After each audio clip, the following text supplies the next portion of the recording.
시간스가 매니아 김용혜입니다.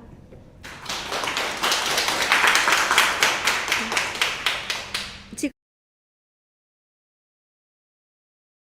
사람의 힘은 어디에서 오는가? 곽아람 기자님 강연에 참석해 주셔서 감사합니다. 이번 강연은 지간스가 유튜브 채널로도 생중계되고 있습니다. 강연을 시작하기에 앞서 강연을 주최하는 지간스가를 소개하고 강연을 시작하겠습니다. 멈출지 볼 관의 지간스가는 바쁜 일상 속에서 생각을 잠시 쉬고 마음의 눈으로 인생의 지혜를 발견하는 지혜, 성찰, 입문을 위한 입문 복합 문화 공간입니다. 지자체와 SK가 지원하고 재단법인 지간이 기획하는 지간스가는 서울대학교 인문 확산 지원센터와 여러 기관이 협력하여 다양한 콘텐츠를 제공하고 있습니다. 2021년 울산대공원 지간스가를 시작으로 지간스가의 인생 테마를 만날 수 있는데요. 지간스가의 인생 테마는 지역 리서치, 지역 주민 설문조사 및 심층 인터뷰를 통해 결정됩니다. 울산대공원은 관계, 장생포는 일, 서남호수공원은 나이듦, 유니스트는 명상, 울산시립미술관은 아름다움, 여주 갯대마을은 극복, 박상진 혹수공원은 영감입니다. 그리고 안동 지간스가는 몸과 마음, 울진 금강송 숲은 숨과 쉼, 이곳 수원 지간스가는 행복이라는 테마를 가지고 있으며 평택 지간스가는 사랑을 테마로 9월 말 개관을 앞두고 있습니다. 지간스가는 책과 배움을 좋아하고 인연을 소중히 생각하시는 분들을 위한 입문 공간입니다. 인문학을 통해 성장하길 원하시는 분들은 지간스가 매니아로 활동하실 수 있습니다. 네이버 카페 지간스가 매니아에 가입하시면 다양한 소식을 접하실 수 있습니다. 또한 지간스가에서 진행되는 강연은 지간스가 유튜브로 보실 수 있으며 실시간으로도 참여하실 수 있습니다. 지간스가 유튜브 구독도.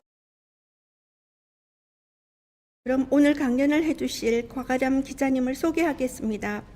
곽아람 기자님께서는 서울대학교 인문대학 고고미술사학과에서 학사 석사학위를 받으셨고 서울대학교 미술경영협동과정 박사과정과 크리스티 에듀테이션 뉴욕의 아트 비즈니스 서티피컷 과정을 수료하셨습니다. 또 뉴욕대학교 IFA 미술사학과 방문연구원을 역임하셨으며 현재는 조선일보 문화부 출판팀장으로 계십니다. 저서로는 공부의 위로, 나와 그녀들의 도시, 나의 뉴욕 숲, 쓰는 직업, 매 순간 흔들려도 매일 우아하게, 모든 기다림의 순간 나는 책을 읽었다 외에 다수가 있습니다. 그럼 오늘 강연을 해주실 곽아람 기자님을 박수로 모시겠습니다.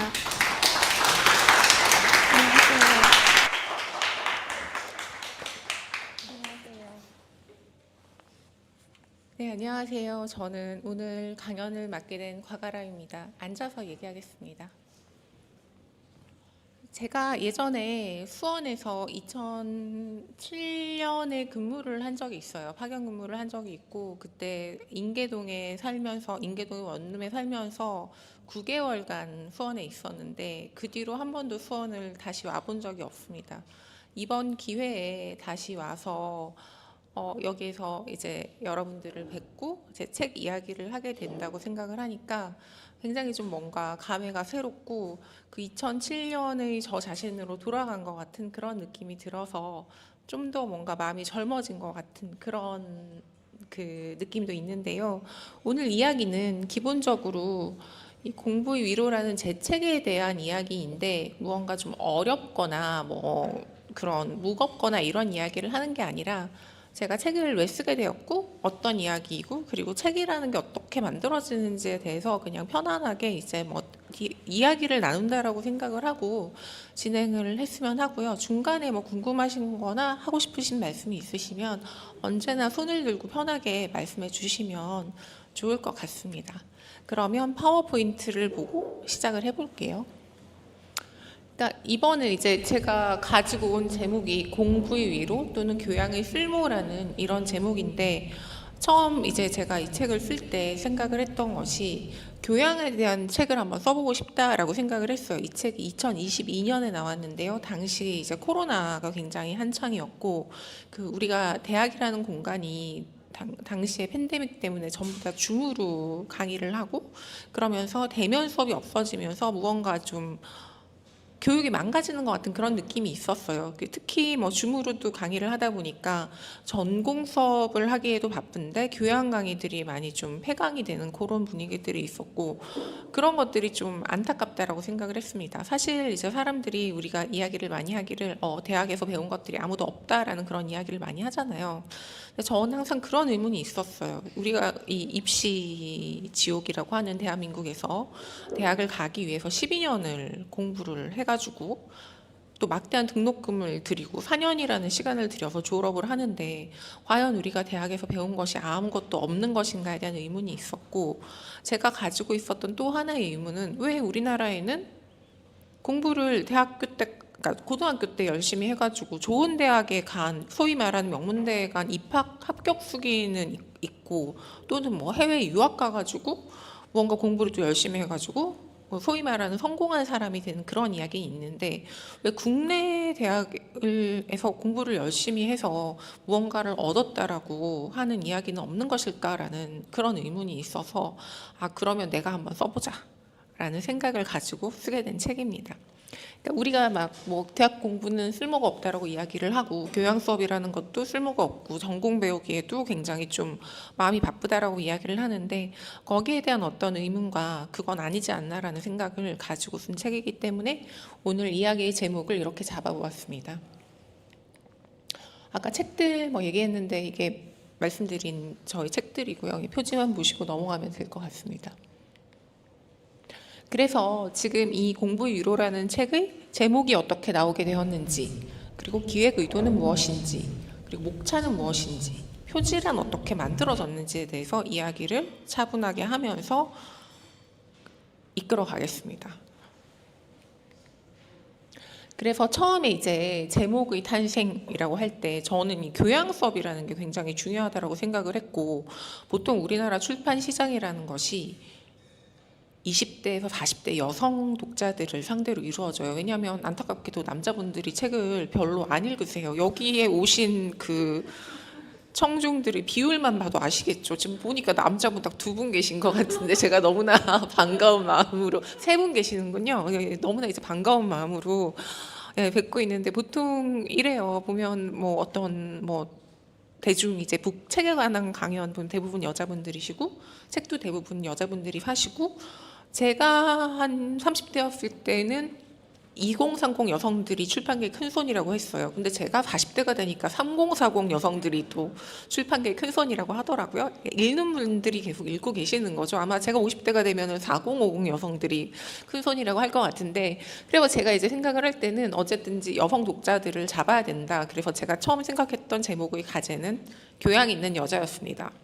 그래서 이제 저는 이 제목이 되게 괜찮다고 생각을 했던 게, 뭔가 약간 조금 자극적이기도 하고, 왜 그런 말 있잖아요. 나 무슨 대학 나온 여자야, 막 이런 이제 느낌을 줘가지고 책을 좀 팔아보자라는 생각이 있었어요. 처음에는 저희 출판사 편집자도 괜찮다고 했어요. 저보다 한 5살 많은 여자분인데 괜찮다고 했는데, 나중에 저는 가제를 그래서 교양 있는 여자라고 잡고 계속 집필을 하고 완고를 냈는데, 제목을 이제 최종적으로 정해야 되는 순간이 오니 이제 이 편집장님이 저한테 하시는 말씀이, 젊은 사람들이 반대가 심하다. 우리 사내에서 젊은 편집자들이 창피한 제목이라고 한다. 제가 아니 이게 왜 창피해요 이랬더니, 지하철에서 자기가 저 책을 들고 있으면 사람들이 표지를 보고 비웃을 것 같다. 그래서 교양 있는 제목, 뭐 여자라는 제목은 안 되겠다고 얘기를 하더라고요. 그래서 제가 원래 사람들이 누가 무슨 책을 읽는지에 별로 관심이 없고 표지 같은 거 그렇게 열심히 읽지 않는다라고 얘기를 했지만 우리 회사의 20대 편집자들이 그렇게 얘기를 하기 때문에 이런 거는 젊은 사람들의 의견을 들어주는 게 좋겠다라고 얘기를 하더라고요. 그래서 제가 그럼 제목은 뭐라고 해요? 보통 제목은 이제 저자랑 출판사랑 협의를 해가지고 정하는데 그랬더니 공부라는 단어가 들어가면 좋겠다라는 얘기를 했어요. 왜냐하면 이 책이 대학교에서 이제 공부하는 이야기이기도 하고 주로 수업을 듣는 이야기로 다 책이 채워져 있거든요. 그리고 공부라는 단어가 들어가면 책이 잘 팔린다고 했습니다. 신기하죠. 사람들이 또 공부 싫어하는데 제목에 공부가 들어가면 잘 팔린대요. 꾸준히 어쨌든 스테디가 된다는 거예요. 제 책이 민음사에서 나왔는데 민음사에서 나온 책 중에서 정여울 작가님의 공부할 권리라는 책이 있어요. 근데 그 책이 꾸준히 잘 팔린다. 이게 공부라는 단어가 들어가서 그렇다라고 얘기를 하면서 우리도 공부라는 단어를 집어넣어야 된다. 그러면 열심히 생각을 해보라고 하더라고요. 그때부터 이제 저에게 과제가 주어진 거예요. 생각을 해봤어요. 처음에 뭐 공부하는 마음 뭐 이렇게 얘기를 했더니 좀 너무 늘어지는 것 같아서 별로래요. 그쪽 생각을 했어요. 공부의 감각 괜찮잖아요. 괜찮을 것 같지만 뭐 그것도 아니래. 그래서 뭐 공부의 쓸모는 어때요? 이랬더니 보통 쓸모 없다라고 생각을 하는데 공부의 쓸모라고 하면 괜찮지 않냐 이랬더니 좋은 제목이긴 한데 이미 서울대 수석한 학생이 그 책을 제목으로 책을 냈다. 그렇기 때문에 공부의 쓸모는 힘들지 않을까라는 얘기를 들었습니다. 그러니까 저는 이거 가지고 이제 계속 너무 스트레스를 받는 거예요. 공부가 들어가야 되는데 그러면서도 지루하지 않고 뭔가 좀 신선하고 사람들이 읽을 만한 책은 무엇이 있을까?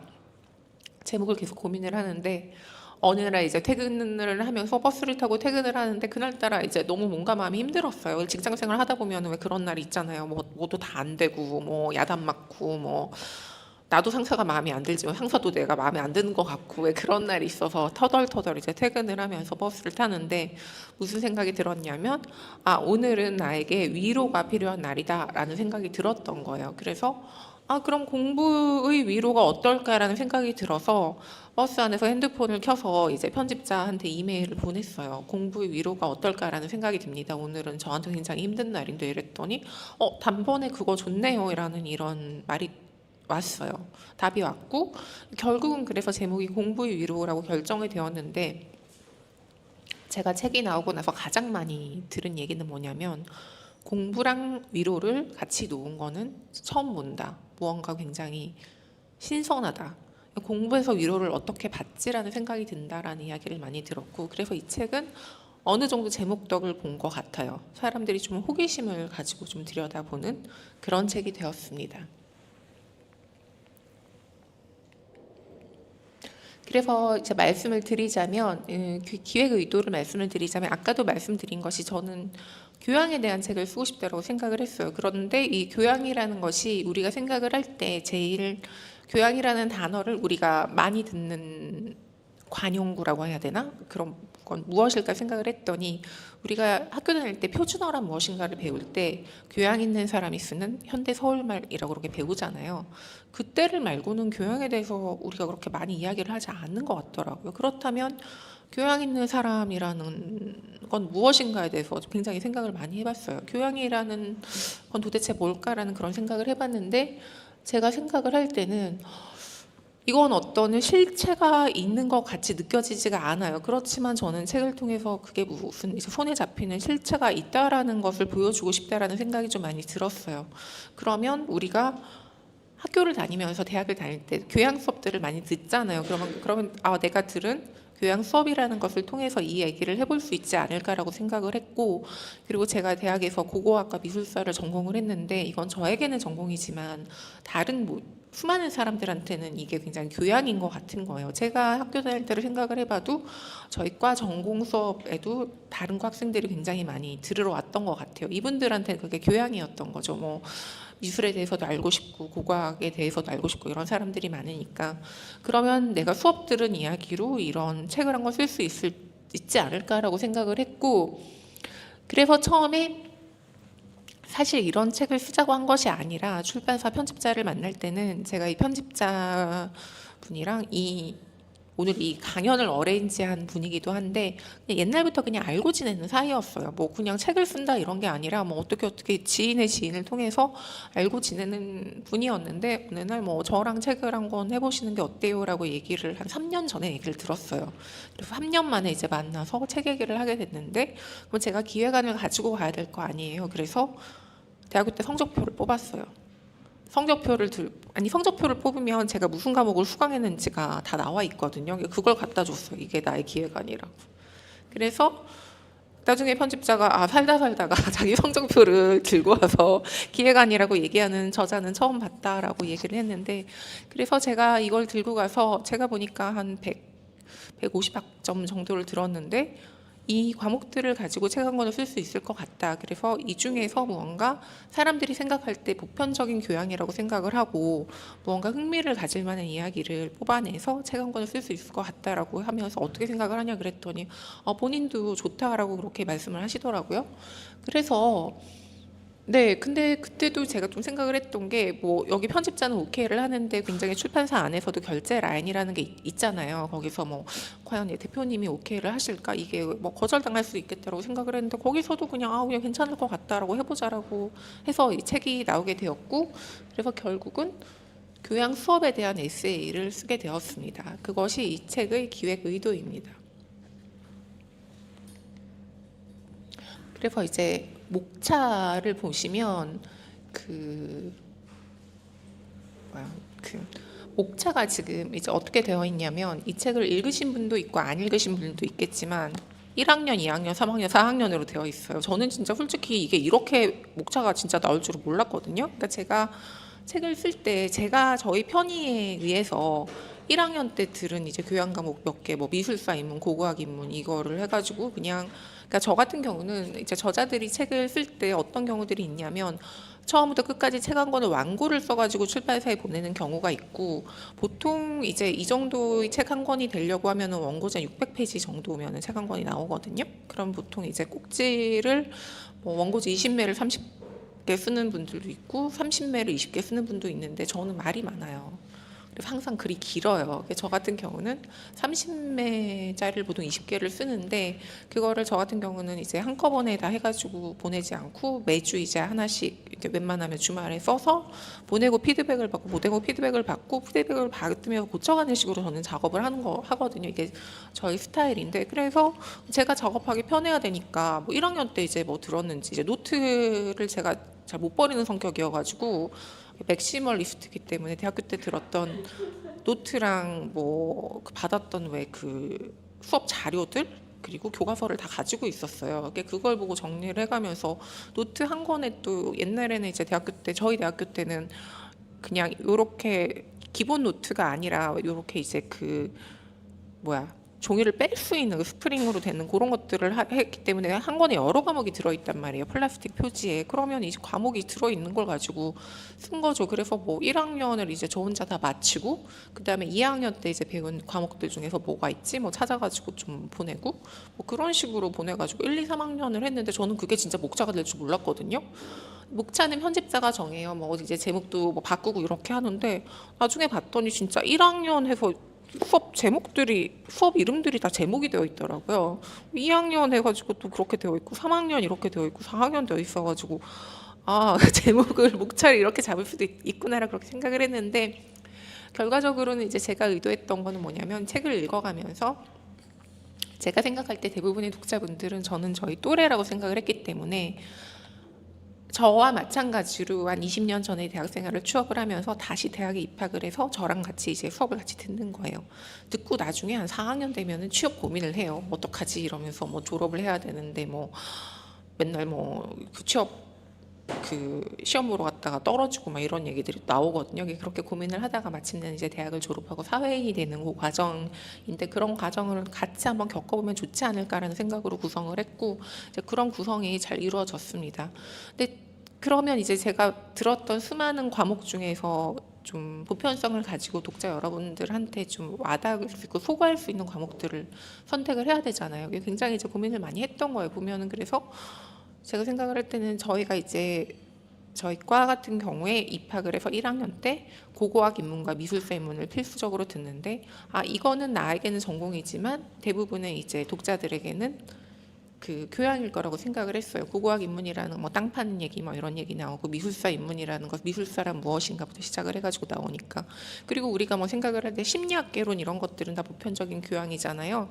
그리고 뭐 종교학개론 뭐 이런 이야기도 있고, 또는 이제 뭐 영미, 단편 소설, 강독, 영문학에는 또 다들 관심이 많으니까. 그리고 저 외국어 과목을 제가 좀 많이 들었는데, 아무래도 인문대를 다니고 이러다 보니까 뭐 불어 과목도 듣고 뭐 중국어도 듣고 한문도 듣고 그랬기 때문에 그런 이야기들을 또 집어넣고, 그리고 저희 아버지가 저한테 고시 공부를 하라고, 당시에 사법 고시 공부를 하라고 엄청 강요를 하셨기 때문에, 제가 이제 이 아버지를 설득하기 위해서 나는 그 머리가 없다라는 걸 보여주기 위해서 법대생들의 그 고시생들이 필수 과목이라고 하는 민법 총칙이라는 법대 전공 과목을 들었어요. 그래서 성적이 정말 안 좋았는데, 이제 그 얘기도 뭔가 저는 이제 중간에 메뉴 책을 이어가다 보면 너무 진지한 얘기만 나오면 재미가 없잖아요. 중간에 뭔가 웃기는 얘기가 있어야 된다고 생각을 해요. 우리가 드라마를 보더라도 감초 같은 조연들이 등장하고 긴장을 풀어주는 웃긴 얘기들이 나오잖아요. 근데 제가 에세이를 써보니 독자분들이 가장 웃는 부분은 저자가 개고생을 하는 부분에서 많이 웃으시더라고요. 그래서 저희 흑역사지만 뭐 이런 그런 이제 에피소드도 하나쯤 들어가면 좋겠다라고 생각을 해서, 이제 민법 총칙 뭐 C 받았는데 뭐 재수강 했는데 뭐 B 마이너스 나오고 뭐 이런 이제 이야기들과 고생한 이야기와 그런 이야기들을 집어넣어서 이제 책을 구성을 했던 것이죠. 그리고 이제 그러니까 여기 보면 이제 보편성과 그 개별성이라는 이야기가 있는데, 그 제가 아까 드린 그 말씀을 한 거예요. 뭐 심리학 개론이라든지 외국어라든지 종교학 개론이라는 거는 굉장히 보편성이 있는 교양이고, 미술사라든지 고고학이라든지 이런 것들은 개별성이 있고 저에게는 굉장히 전공이지만 다른 분들에게는 교양이 될 수 있겠다라는 이야기를 해서, 그렇게 쓰면은 이제 너무나 이제 보편적이지만 어떤 좀 특장점이 있는 책을 쓸 수 있겠다라고 구성을 하고, 이제 그렇게 구성을 했습니다. 그래서 이제 그런 식으로 이제 이야기를 이어갔고요. 표지 이야기를 좀 해보자면요. 표지 예쁘지 않습니까? 전 예쁘다고 생각을 하는데, 이 그림은 게르하르트 리히터라는 독일 화가의 읽는 사람이라는 작품이고 1994년작이고, 리히터 같은 경우는 정말 한국이 아니라 현대 미술의 거장이라고 불리는 작가고, 작품값이 굉장히 비싼 작가예요. 추상부터 구상까지 굉장히 잘하거든요. 근데 이 그림 같은 경우는 리히터가 자기 아내가 잡지를 읽고 있는 모습을 그린 그림이고, 현재 이제 샌프란시스코 현대미술관에 소장되어 있는 그림입니다. 저희는 이 그림을 굉장히 좋아하는데요. 리히터 1932년생이고 아직도 살아있는 작가고요.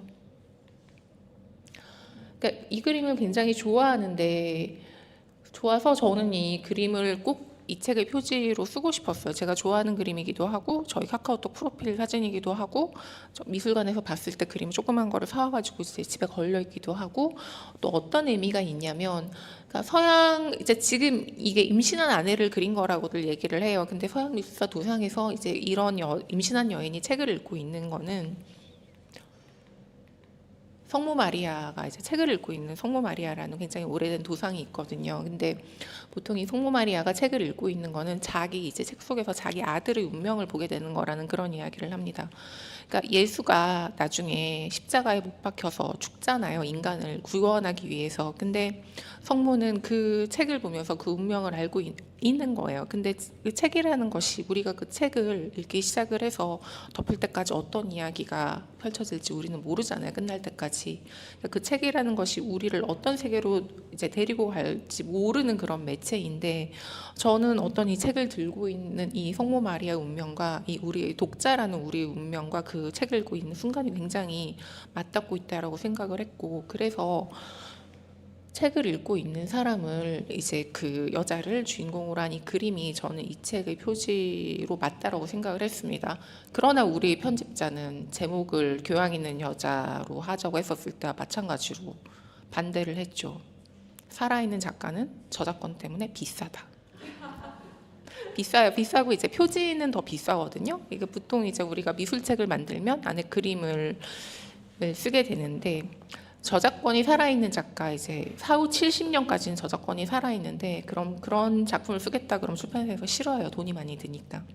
그 내부에 이제 책을 쓰는 것도 비싸지만 표지는 더 비싸게 받기 때문에, 그리고 그 이제 출판사에 생각을 할 때는 이 작가가 생존 작가인데다가 그림값이 비싸잖아요. 그러니까 굉장히 많은 돈을 부를 것이다. 그러니까 뭐 말을 해보기는 하겠는데 힘들 거다. 대안을 좀 찾아보자라고 생각을 해서 제가 대안을 찾았던 게 이 그림입니다. 프란츠 아이블이라는 오스트리아 화가의 작품이고요. 책 읽는 소녀라는 작품이고, 비인의 박물관에 이제 미술관에 걸려 있는데 1850년 작이에요. 제가 예전에 이제 대학교 때 처음 유럽 배낭여행을 갔을 때 그 빈에서 이 작품을 보고 너무 아름답다라고 생각을 해서 이 앞에서 거의 떠나지를 못했거든요. 굉장히 이제 어린 소녀가 이제 책을 읽고 있는데 책에 빠져가지고 이제 무아지경이 되고 있는 그런 이제 느낌이잖아요. 저는 이 그림도 굉장히 좋다라고 생각을 했지만, 무슨 문제가 있냐면 명화 좋죠. 명화가 표지를 많이 쓰는 데는 다 이유가 있어요. 왜냐하면 이제 좀 클래식이라는 것이 좋은 그림이라는 게 증명이 되었고, 사람들이 좀 아는 그림이기 때문에 뭔가 친근감을 줄 수도 있고, 뭔가 독자들 입장에서는 좀 고급스럽고 예쁘게 보여요.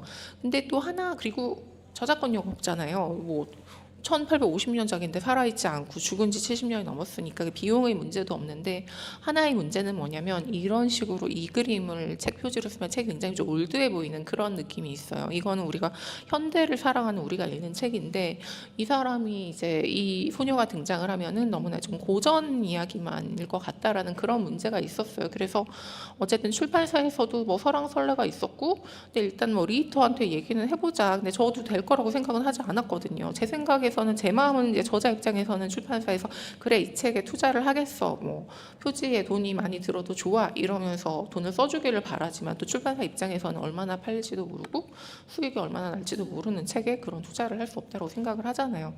그런데 의외로 가격이 비싸지 않았다고 합니다.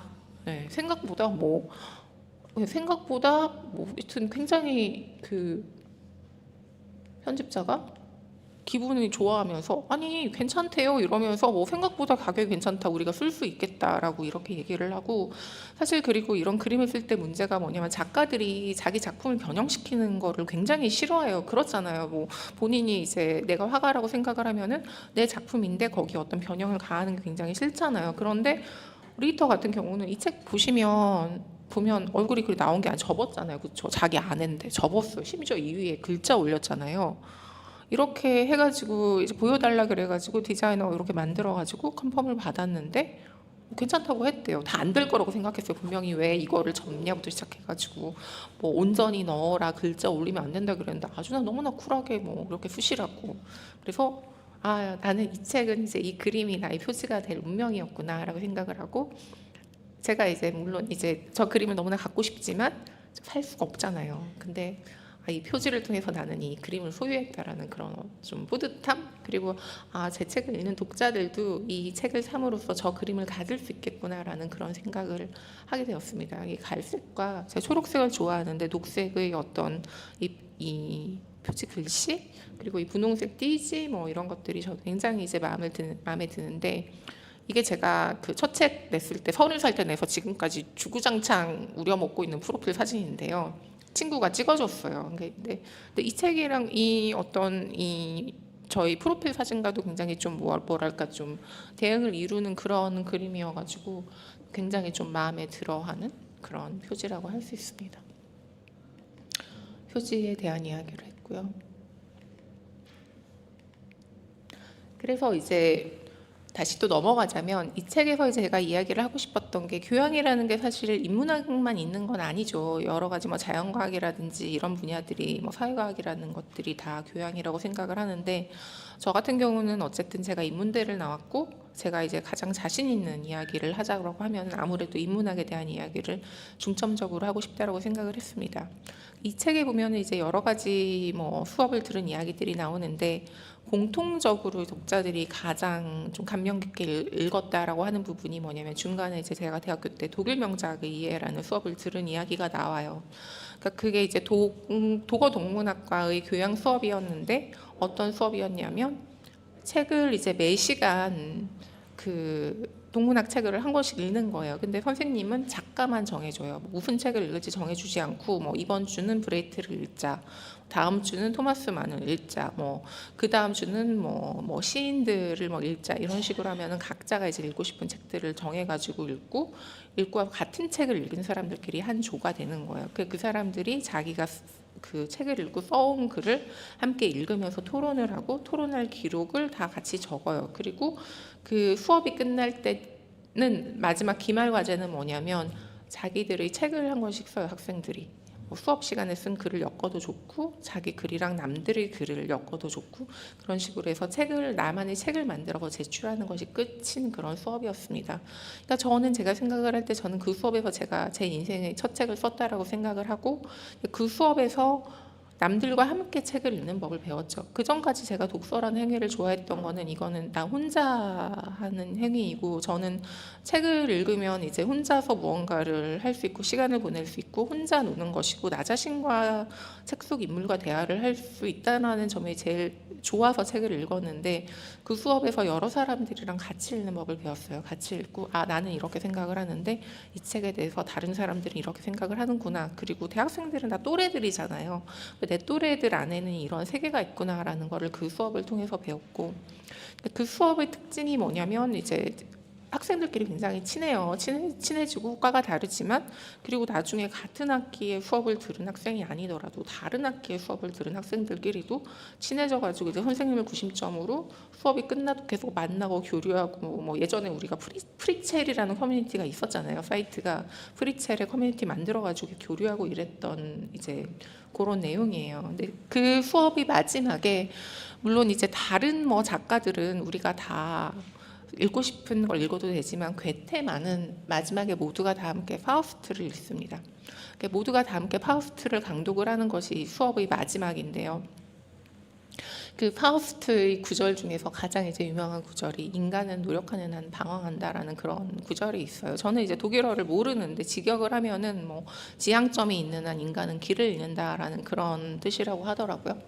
그래서 이 수업을 들은 모든 학생들은 이 괴테의 파우스트에 있는 이 구절을 알게 됩니다. 그래서 이 문장이 굉장히 좀 감동적이잖아요. 우리가 살아가다 보면은 무언가 내가 어딘가 늪에 빠지고 길을 잃고 헤매고 있고 너무나 힘들고 이런 순간이 오잖아요. 근데 그럴 때면 이제 이 말이 위안이 되는 거죠. 괴테라는 사람도 이렇게 굉장히 훌륭한 문호도 마음이 힘들었구나. 그래서 내가 방황하고 있는 거는 그래도 내가 무언가 노력하고 있기 때문이라고 이제 위안을 얻었구나라는 이런 마음의 위안을 굉장히 많이 얻었고 이 문장이 결국은 제가 나중에 사회생활을 할 때도 대학을 졸업하고 사회생활을 할 때도 우리가 사회생활을 시작을 하게 되면 내가 의도치 않아도 일이라는 걸 하게 되면서 남에게 상처를 입히게도 되고 도덕적이지 못한 일을 하게 되고 무언가 이제 손에 뭔가 피를 묻히게 되는 일들을 많이 할 때도 마음이 괴로울 때마다 이제 이 문장을 생각을 하는 거죠. 인간은 노력하는 방황한다.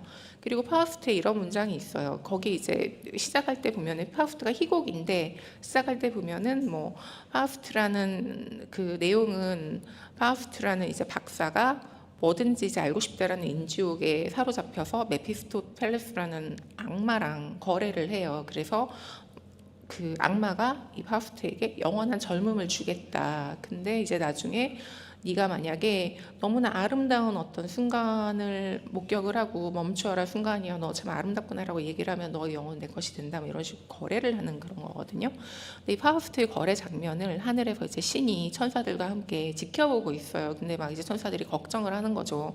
저 파우스트 저거 어떻게 하냐 저렇게 영혼을 팔아먹었는데 제대로 이제 돌아올 수 있을까라고 생각을 하면 이제 주님이 이런 얘기를 하는 거예요. 걱정 마.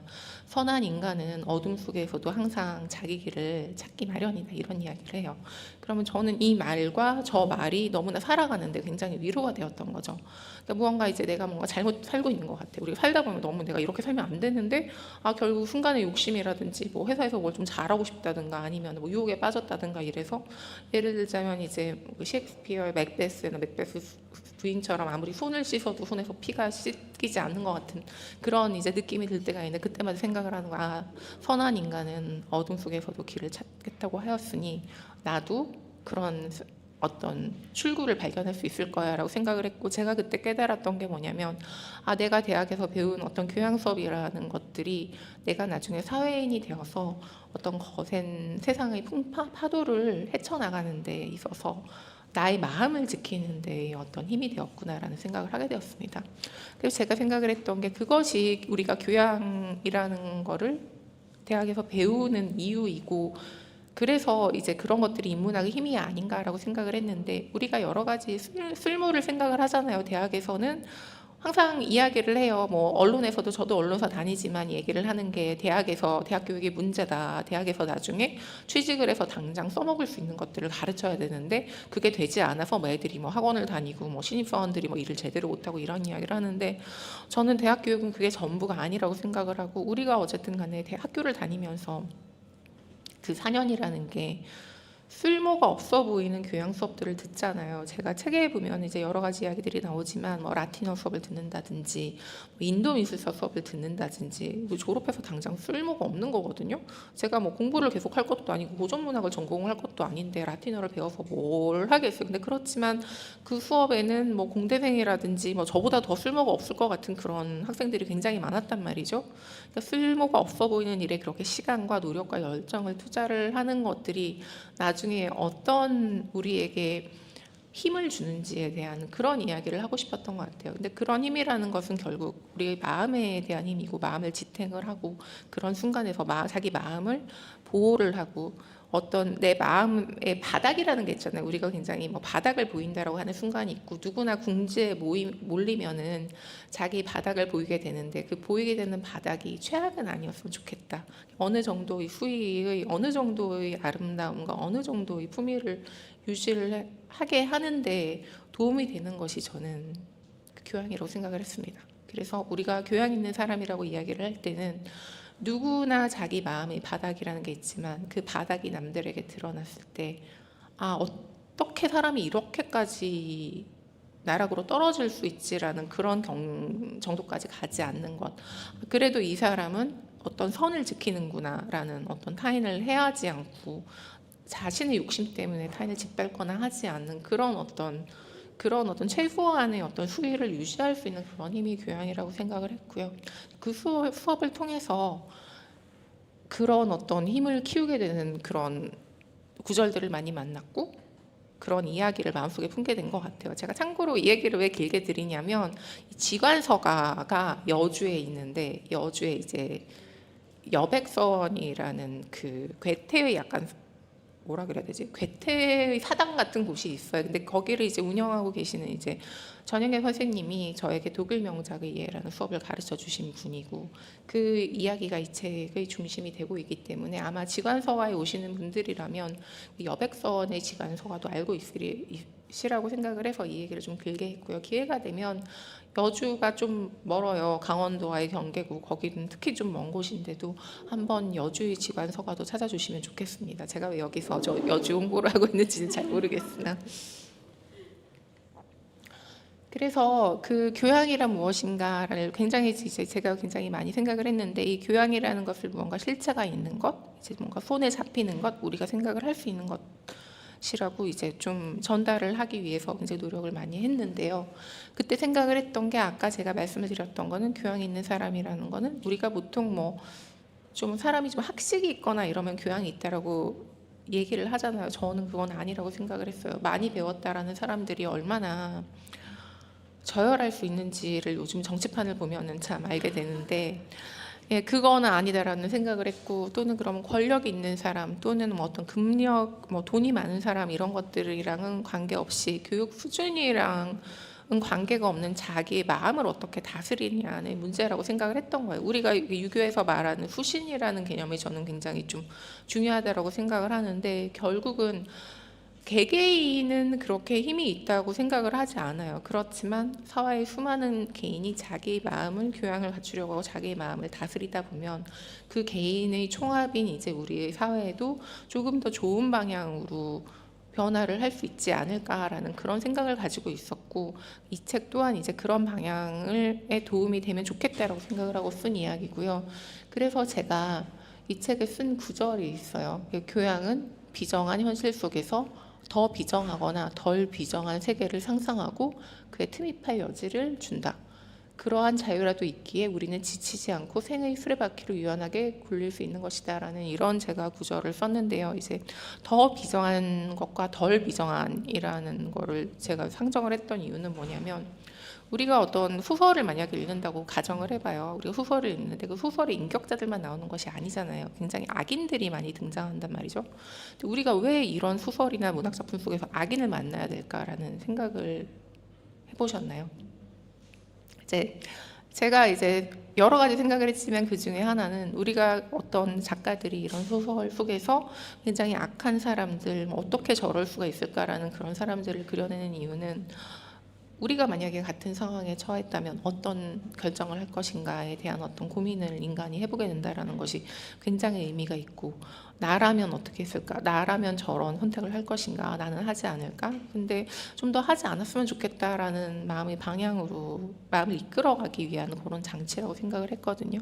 그래서 어떤 이런 세계들을 우리가 마주하는 것이 굉장히 중요하다고 생각을 했습니다. 그래서 저 문장을 썼던 것 같아요. 제가 한 2021년 정도에 쓴 문장이라서 지금은 굉장히 좀 오래된 거고, 지금 다시 쓰라면 저런 문장을 쓸지 잘 모르겠는데, 이 책에 보면은 이제 세계 한가운데에 대한 헤세의 작품에 대한 이야기가 나오기 때문에 아마 이런 이야기도 했던 것 같아요. 라틴어 이야기를 하면서. 그래서 이제 과목에 대해서 몇 가지 얘기를 하자면, 고고학 인문이 이 책의 맨 앞에 있어요. 왜냐하면 고고학 인문을 대학교 때 들어가서 가장 먼저 배웠기 때문이죠. 저희가 고고학 인문이라는 거는 사실 좀 땅을 파는 학문이잖아요. 그래서 땅을 파고 이제 실습 뭐 이런 것들이 있었어야 되는데, 그러니까 저랑 비슷한 시기에 그 학교를 다니신 분들은 알겠지만, 모든 교수님이 그렇게 수업을 열심히 하는 게 아니에요. 이 수업은 우리 조교 언니가 진행을 했어요. 네, 그 대학원생 석사 조교 언니가 진행을 하면서, 수업 시간에는 선생님이 TV에 나와서 강의한 테이프를 틀어주셨어요. 선생님은 나오지 않았어요. 나오지 않고 테이프를 이제 보고, 선생님 얼굴은 이제 테이프를 보고 강의를 보고 비디오 테이프를 보고 그렇게 했는데, 그래도 그 조교 언니한테 수업을 들었는데 굉장히 저에게 굉장히 좀 인상적이었던 거는, 땅을 판단 말이에요. 그럼 발굴을 하면 연대를 어떻게 보냐면, 땅을 타서 우리가 트렌치를 넣는 데라고 생각을 해요. 이제 발굴장 가면 이렇게 네모나게 항상 파잖아요. 그 트렌치를 판다라고 하는데, 그 참호 같은 걸 파는 거죠. 그 안에 보면은 이제 지층들이 쌓여 있어요. 층위가 색깔이 달라요. 저 같은 경우는 대학교 때 한창 저희 학교 박물관에서 아차산 발굴 중이었기 때문에 주말마다 이제 아차산에 가는 거예요. 의무는 아닌데 학교 박물관에 제가 그때 좀 열심히 나갔어요. 왜냐면 제가 지방 출신이고, 그리고 그때 재수를 했는데, 제가 이제 동기들보다 한 살이 많았는데, 그때 사실 그거 아무것도 아니잖아요 지금 보면. 근데 그때는 자존심이 상한 거예요. 그리고 제가 같은 과를 전해도 쳐서 떨어졌단 말이에요. 선배들이 다, 내가 그때 공부만 좀 더 잘했으면 얘들이랑 동기인데 내가 왜 얘들인데, 나이도 동갑인데 선배라고 부르고 존댓말 해야 되지, 다 싫은 거예요. 그래서 약간 과에 적응을 못하는 그런 상태였기 때문에 이제 박물관에 나가서 거기 가면 다 선배들이고, 어쨌든 간에 고고학은 좀 육체적으로 힘들어요. 어쨌든 육체 노동적인 측면이 있기 때문에, 그러니까 잘해줘요. 오면은 얘를 꼬드겨가지고 우리 이제 후속 세대로 삼아야겠다라는 그런 이제 마음이 있기 때문에, 그때 이제 선배들이랑 같이 이제 일요일, 토요일 되면은 아차산을 올라가는 거죠. 가면 이제 발굴장에서 뭐 심부름도 하고, 뭐 꽃삽으로 이제 조금씩 파고, 뭐 토기에 뭐 흙도 털고 막 이런 걸 하는데, 신기하게 아차산성, 고구려 산성의 온달 장군이 거기서 죽었잖아요. 그러면 이제 거기에 층위들이 있어요. 층위를 보면 이건 뭐 통일신라 시대 거 뭐 이런 식으로 층위들이 나오는데, 그걸 보면서 저는 항상 생각을 했던 게, 사람의 마음에도 층위가 있을 수 있겠다라는 그런 생각을 했던 거죠. 우리가 어떤 마음에 굉장히 심연이라는 것들이 있잖아요. 심연이라는 것들이 있는데, 강석경이라는 소설가, 아마 제 또래이신 분들은 아실 텐데, 그 강석경이라는 소설가가 이제 고고학에 굉장히 관심이 많아서 썼던 소설 중에 하나가 내 안의 깊은 계단이라는 그런 소설이 있습니다. 그것도 어떤 그 고고학 도가 주인공으로 나오고 자기 안에 이제 심연으로 내려가는 그런 이야기들이 있는데 그 고고학 인문과 그 책 이야기를 하면서 저는 이 관계에 대해서 굉장히 생각을 했던 거죠. 사람의 마음에 층위가 있다면 우리가 어떤 사람을 만날 때는 내 마음의 층위까지를 보여주는데 그 사람에게 어떤 층위까지를 보여주느냐에 따라서 이 사람 사이 관계가 결정이 된다라는 그런 생각을 했어요. 그래서 아마 저런 구절을 썼던 것 같아요. 그래서 사실 지금 보면은 좀 오글거린다는 생각이 드는데 2021년이었으니까 저희 저 자신을 좀 용서를 해주자면, 그래서 우리가 누군가를 사귈 때는 결국 결정을 해주는 거는 가장 깊은 층위이고, 어떤 사람은 이제 나의 가장 이제 깊은 마음속 바닥까지 보았을 때도 도망가지 않을 수 있는 사람이 그래도 좀 진정한 인간관계를 맺을 수 있지 않겠는가라고 그런 생각을 했던 것 같아요. 그 층위에 대한 이야기를 했던 게 뭐냐면, 제가 고고학 인문이라는 이런 어떤 그 수업을 설명을 하면서 사람들한테 많이 낯선 학문일 수도 있는데 층위와 마음 간의 관계에 대해서 이야기를 하면 좀 더 이제 쉬운 이야기를 할 수 있겠다라는 생각을 했습니다.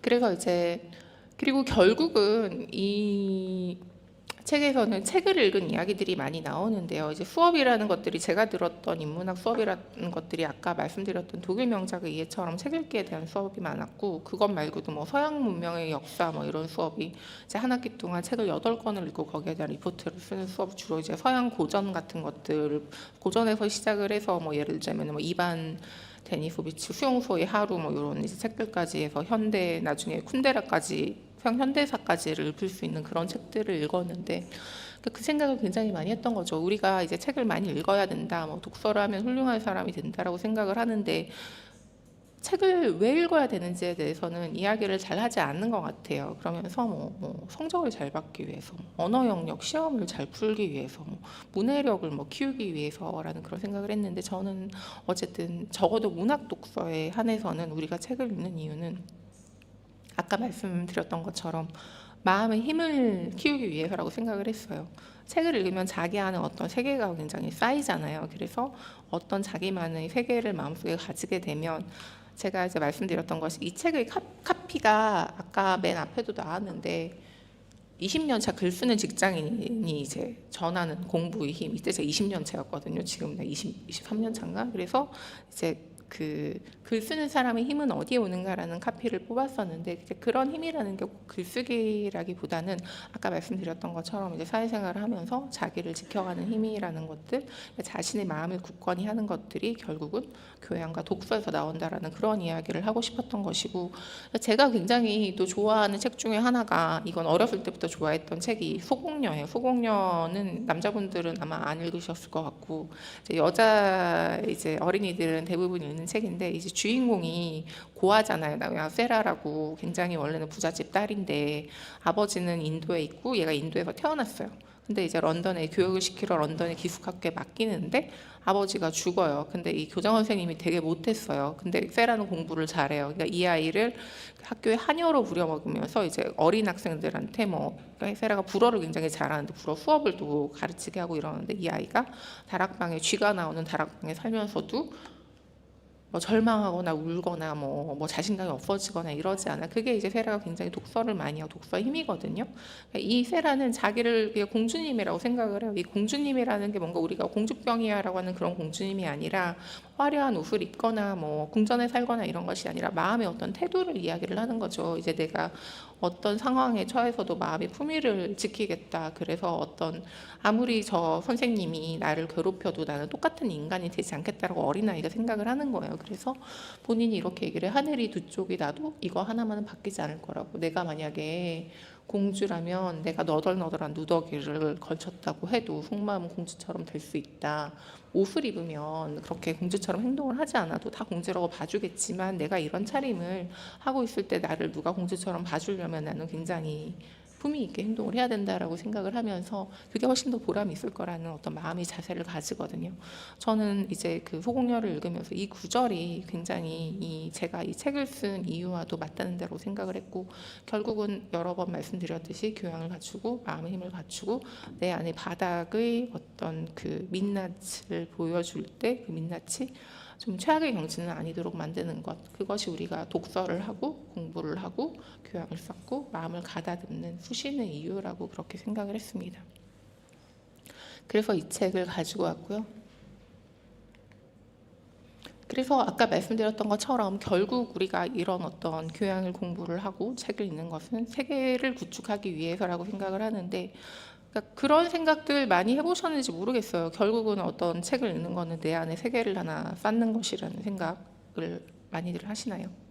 그러니까 우리가 뭐 예를 들자면 뭐 책 중에 하나를 예를 들자면 멜빌이 모비딕을 쳐요. 그러면 우리 마음속에 그 어떤 그 선장과 그 고래의 거대한 고래의 어떤 싸움이 벌어지는 바다라는 하나의 세계가 생기는 거죠. 우리가 알지 못했던 어떤 세계가 마음속에 생기고 그 세계가 우리 그 것으로 완전히 흡수가 돼서 자리 잡게 되면, 내가 만약에 어떤 뭐 힘든 일이 생겨요. 뭐 거센 이제 세상에 파도에 휩쓸려요. 그러면 그 안으로 숨는다라는 표현은 좀 그렇고 피난을 삼을 수 있는 거죠. 그 세계를 나의 하나의 피난처로 삼아서 내가 무언가 좀 숨을 돌리고 다시 생각을 좀 정비를 하고 다시 좀 에너지를 얻고, 저는 그럴 수 있다라고 생각을 하거든요. 그래서 굉장히 책을 많이 읽는 것들이 중요하다고 생각을 하고, 그러면 자기 안에 여러 가지의 세계가 쌓이겠죠. 예를 들자면 뭐 오만과 편견의 세계가 이쪽에 있으면 죄와 벌의 세계는 여기에 있고,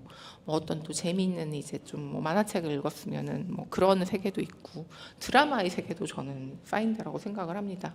그러면 이제 우리가 콘텐츠를 우리가 소비를 한다라는 게 그런 의미가 있는 거잖아요. 콘텐츠란 누군가 만든 하나의 세계이기 때문에 소비함으로 그 세계가 내 것이 되는 것.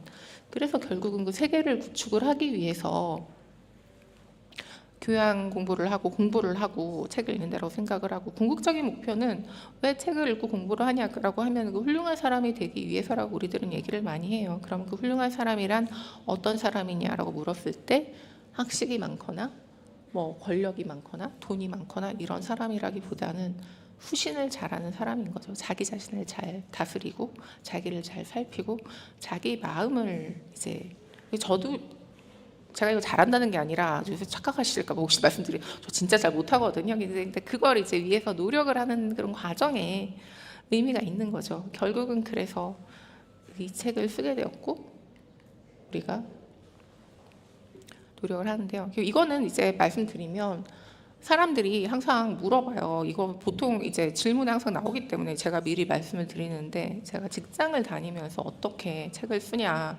여기에 대해서 굉장히 관심들이 되게 많으시더라고요. 그러니까 저한테는 누구나 있겠지만 일하는 자아와 그냥 저라는 자아가 찐자라고 썼는데, 이게 좀 예전에 만든 파워포인트여가지고 저를 비속어를 썼다는 걸 내가 지금 깨달았는데 저 고쳤어야 되니까. 참 자아가 있어요. 참 자아가 있는데, 그래서 찐이 더 좋습니까? 다행인데.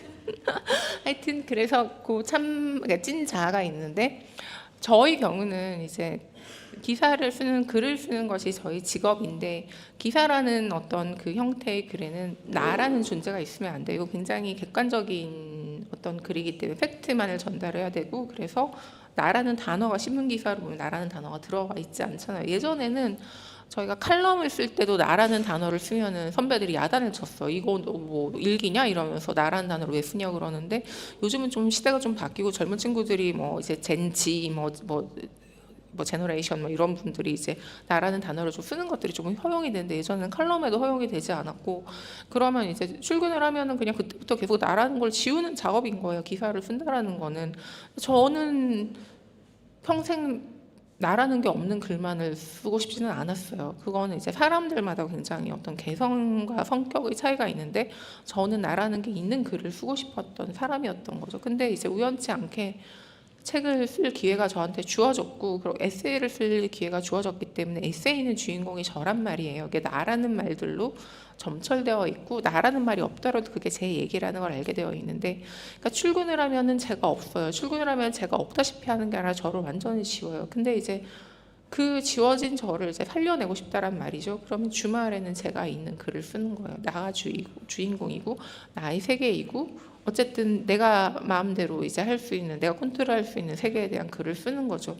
그래서 그게 저한테는 일종의 이제 사람들이 굉장히 말들을 많이 하잖아요. 일과 삶의 균형, 소위 말하는 워라밸을 어떻게 맞출 수 있을 것인가. 근데 그게 저에게는 워라밸을 어떤 맞추는 일이었기 때문에 지금까지 제가 개정판 포함해서 한 12권을 쓴 것 같은데 2008년부터 시작을 해서 그러니까 공적 빼고 개정판 포함해서 12권 쓴 것 같아요. 근데 그 정도를 쓸 수 있었던 거는 그게 저에게는 일과 삶의 균형을 찾는 일이고 그래서 좀 마음의 평화를 얻고 내가 그냥 회사 인간만은 아니구나라는 그런 어떤 힘을 가질 수 있는 그런 과정이었던 것 같아요.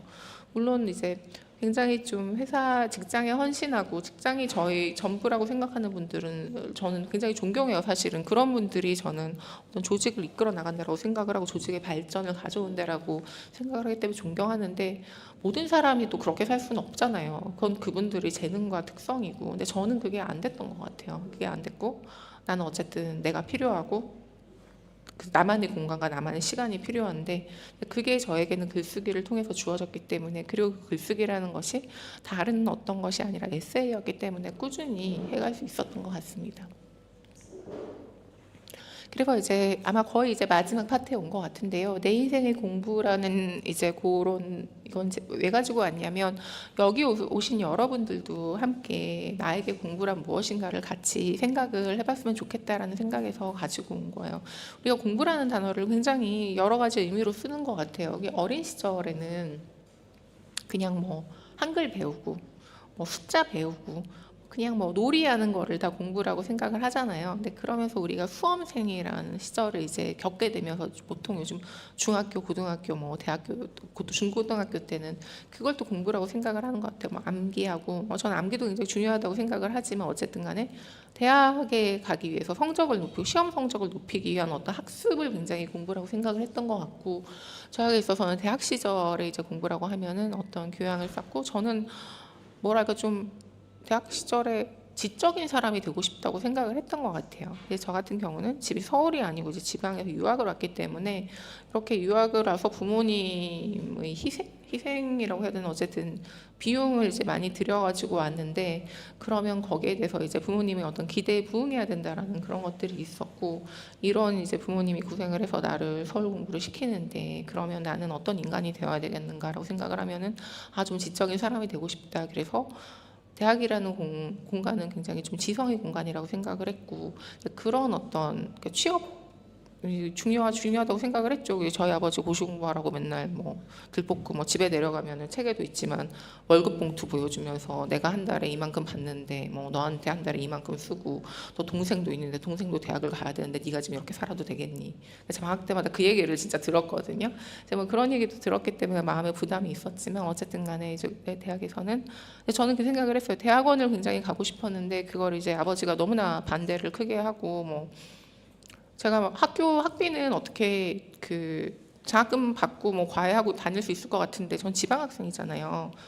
집세를 내야 되는데 아버지가 다 끊겠다고 하더라고요. 나는 너에게 금전적 지원을 다 끊을 테니까 네가 그러고도 공부를 하고 싶으면은 해라. 네 마음대로 살아라 이러는데 내가 집세까지 내면서 그렇게 할 만큼 나는 의지가 있었던 거 안 될 것 같더라고요. 그래서 이제 대학원을 안 가겠다고 생각을 했기 때문에 그때 그렇게 이제 생각을 하고 이건 내 인생의 마지막 공부라고 생각을 하고 좀 굉장히 좀 열심히 좀 많은 수업을 들었던 것 같아요. 나중에 결국은 제가 취직을 하고 돈을 벌어가지고 휴직을 하고 석사 과정을 하기는 했는데 하여튼 그렇습니다. 그래서 현재의 공부라고 생각을 하면 여기에 대해서 이제 많은 분들이 혼란과 의문을 가지시는 것 같아요. 우리가 대학도 졸업을 하고 사회생활을 하고 있는데도 이 공부라는 단어가 이 한국 사회에 가지고 있는 어떤 무거운 의미가 있는 것 같아요. 우리가 계속 공부를 해야 된다고 하면서 어떤 마음의 부담을 가지고 무언가를 공부를 해야 된다고 생각을 하고 그걸 찾고 있기 때문에 이 공부라는 제목이 들어가는 책이 잘 팔리는 게 아닐까라는 그런 생각을 합니다. 저도 굉장히 많이 생각을 해요. 요즘 뭐 공부라고 하면 나에게 공부는 무엇인가라는 이런 생각을 많이 하는데 거기에 대한 이제 마땅한 답은 없는 것 같아요. 사는 것 자체가 공부가 아닌가라는 그런 생각이 들고 어떤 직장 생활을 하거나 그런 데서 이제 우리가 얻는 것들이 공부라는 생각을 하는데 아마 여기에 대해서는 나중에 아마 독자 여러분들이 그 질의응답 시간에 그런 얘기들을 많이 물어보시더라고요. 아마 거기서 이야기가 나올 거라고 생각을 합니다. 그래서 제가 이제 드릴 이야기는 여기까지인 것 같고요. 한 2분 정도 이제 제가 빨리 이야기를 마친 것 같은데 자유롭게 그 질의응답 하시면서 하고 싶으신 이야기들을 어쨌든 오늘 이 자리에 오셔가지고 여기다 같이 계시다라는 것도 인연이잖아요. 토요일 오후에 귀한 시간에 여기 오셔가지고 그래서 서로들 좀 많은 이야기를 나눌 수 있었으면 좋겠습니다. 그래서 여러 가지 질문 자유롭게 해주시면 제가 답을 하고 여쭤보기도 하고 그렇게 하도록 할게요. 이 뒤에도 뭐가 있나요? 이 질의응답 여기 있네요. 오늘 이거 제가 만든 게 아니어서 여기는 지관서가에서 만든 거여가지고 그래서 오늘의 강연 어떠셨나요? 강연과 관련된 다양한